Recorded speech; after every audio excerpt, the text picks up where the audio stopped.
Hey, thanks for coming and checking out my game review of the Liverpool game. Tough watch, pretty poor result. I don't necessarily think the result is a true reflection of how we performed in the game, but nonetheless, to see the team kind of lose their bottle, lose their concentration was disappointing, but that's what's going to happen with a young team. Let's get into it.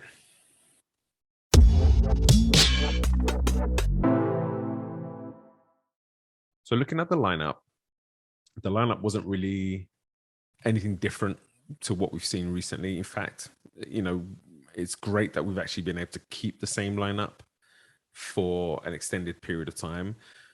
The argument was, do we want Tierney to come back into the team? I think Tierney coming back in would have been the safer option defensively, but the idea was to try and take the game to Liverpool on the counter attack. I've watched it a few times. We did a lot of hitting the spaces in behind the fullbacks quite early, but it was done with really poor quality. But that I think was the main reason behind having Tavares start instead of Tierney. We didn't want to possess the ball. It seemed like we wanted to be able to counter attack.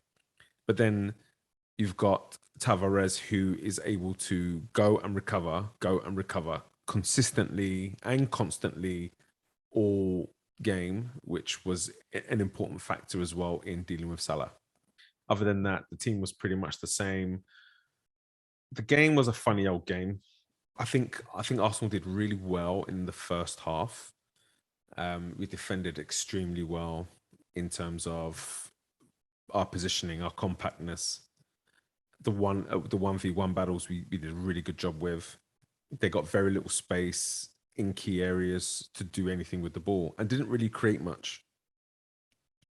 Towards the end of the half, Ramsdale had to make a couple of good saves, but they were fairly routine. And so up until the first goal, we could be really happy with our play off the ball.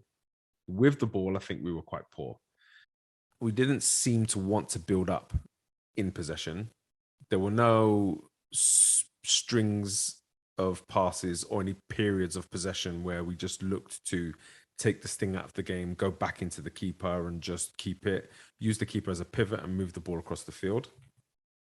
Whenever we got it, it was how can I get it forward? And the idea obviously was to get the ball forward quickly, but the decision making about when to go forward was quite poor. And we saw on numerous occasions where we picked up the ball, having defended really well, good compactness and concentration around the ball, managed to nick the ball, and then it goes forward immediately into somebody with no support, or it went into a space quickly where we weren't able to capitalize on the space and get the ball. The few times we did get in behind them, we didn't really use the ball well enough. Saka had one where he went in behind, drove into the box, and instead of squaring the ball for Smith Rowe on the back post or Aubameyang, who was center of goal, he tried this shot which was easily blocked.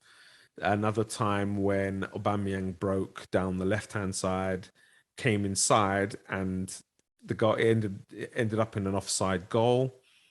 But the ball into Smith Rowe was very poor. He had to basically try to receive it by turning his back to goal, and it was a great bit of creativity with the back heel. But if the ball had been played in front of Smith Rowe, he could execute a first time pass, and the chances are Aubameyang's going to be onside. The few times we were able to get the ball into someone in the wide areas, we looked a threat, we looked dangerous, but that's very, very few times. They dominated every facet of the game. And then the goal came. When the goal came, it was poor. I think, I mean, let's not take away from Trent Alexander Arnold's delivery. He put that ball right on the forehead of Mane. It's an exceptional ball in, extremely difficult to deliver. The question I would have is, why are we defending it so high, knowing that he can find the space because of his quality of delivery? Why not sit back in there and force him to put the ball into a group of bodies where we are now facing away from our goal and can actually head the ball away? You know, we've defended set pieces really well. Okay, we've let one in, but it was disappointing. It was a disappointing goal to give away. As I mentioned, they dominate the game entirely, 63% possession, 19 shots, 9 on target. Ramsdale was a beast, made some excellent saves in the game. But the big thing here is the 5 key chances. 5 key chances in a game is huge, and they scored pretty much 4 of them. That's an area of the game that we're lacking at the moment, but I expect that will pick up. There were some incidents in the game as well. Loved seeing Arteta lose his mind and go crazy at Klopp to defend, the health and safety of his player.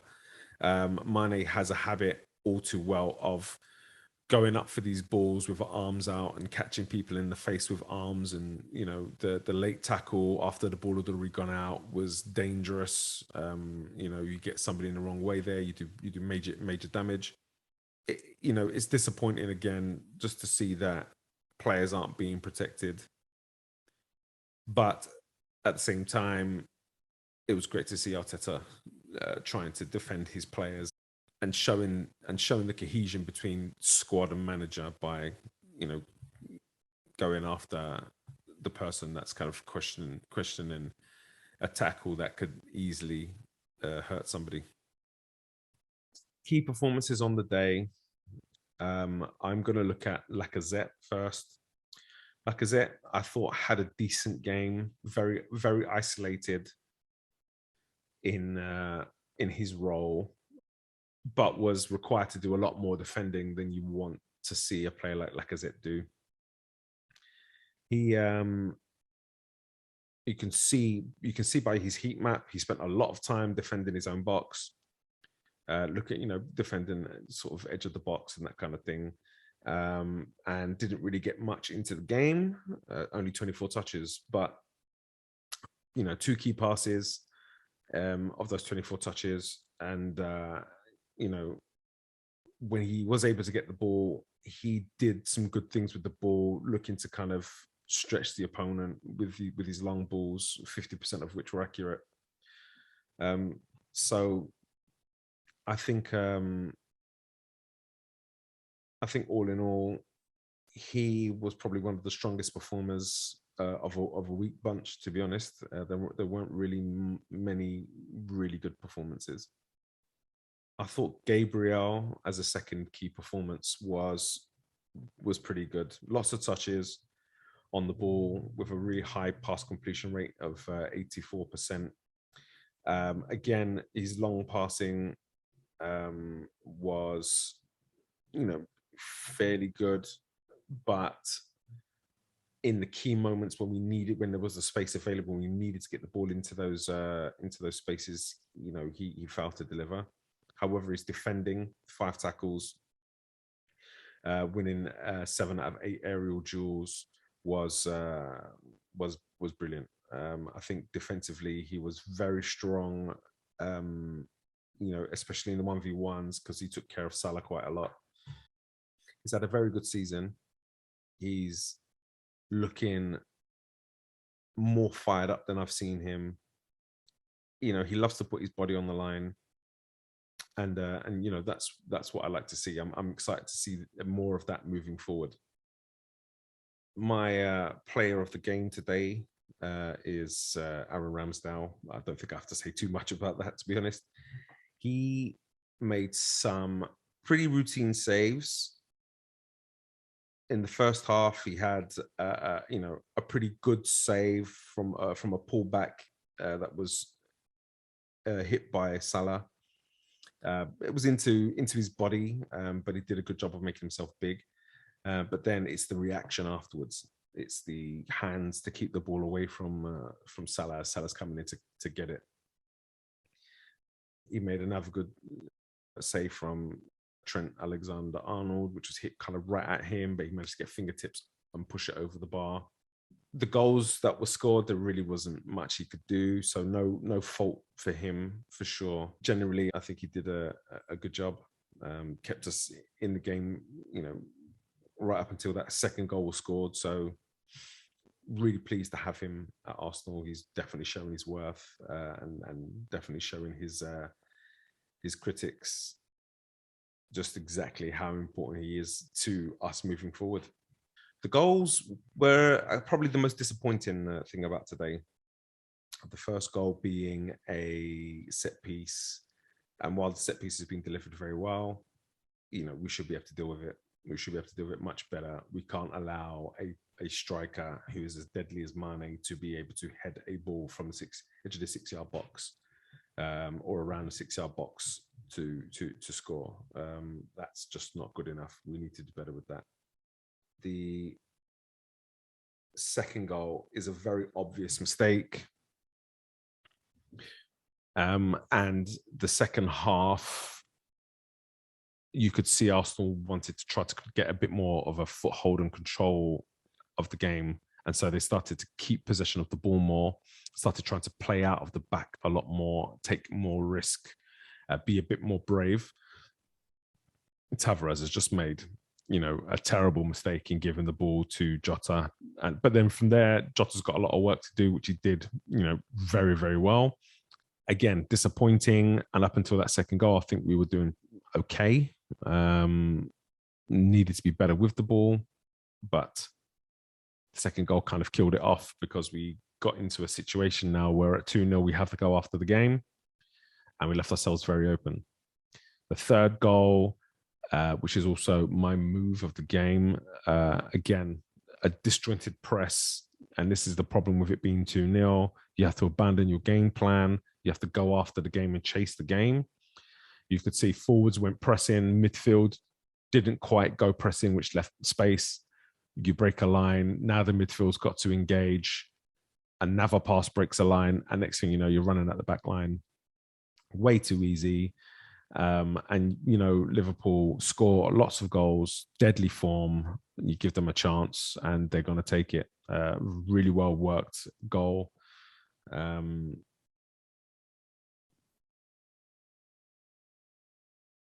then the fourth goal, again, going after Alisson, but not doing it cohesively.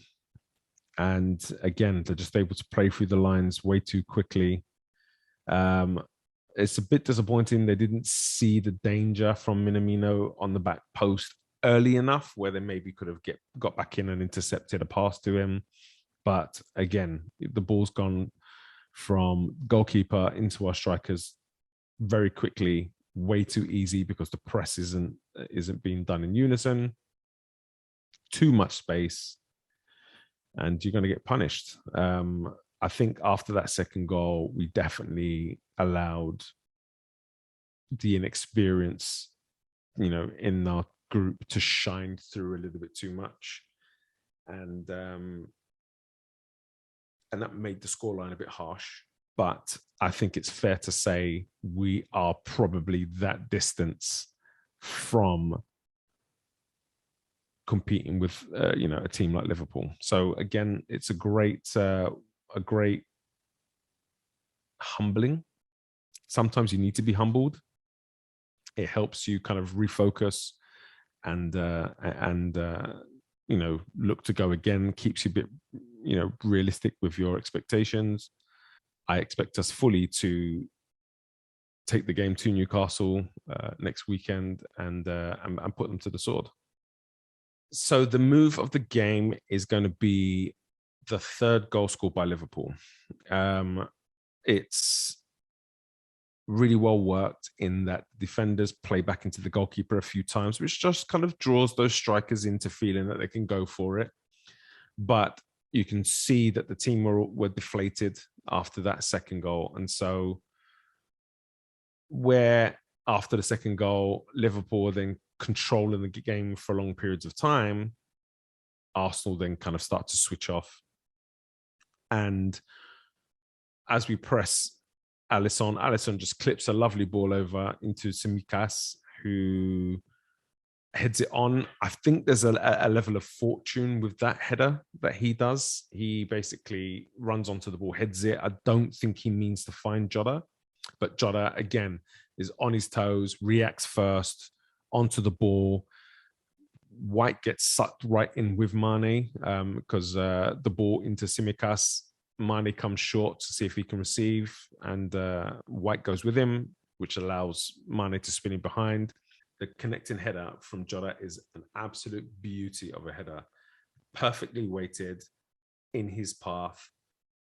And then the first touch from Mane is masterful, to touch the ball so far ahead of yourself, allowing yourself to be able to use your speed as opposed to your speed dribbling or running with the ball to pull away from your defender.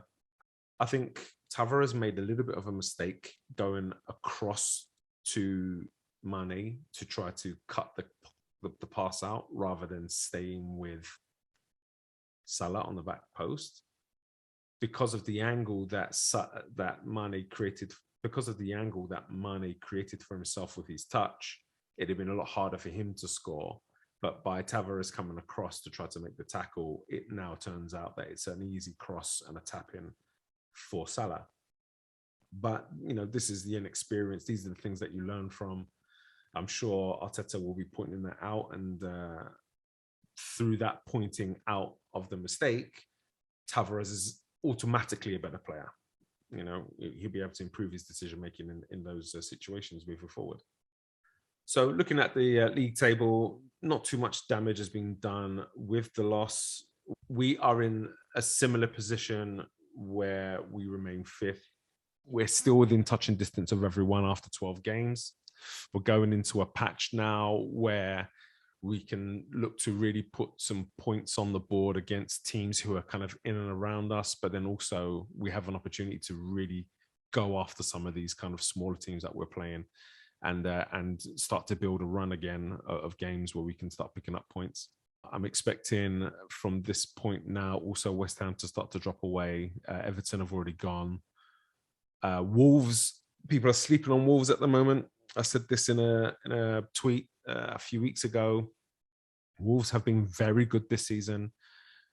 They lost a lot of their early games, but totally dominated those games and look a real threat. Bruno Lage has done a superb job at Wolves. I do think that they are maybe an injury, maybe 2 injuries away from kind of crumbling, but they're one to watch for sure.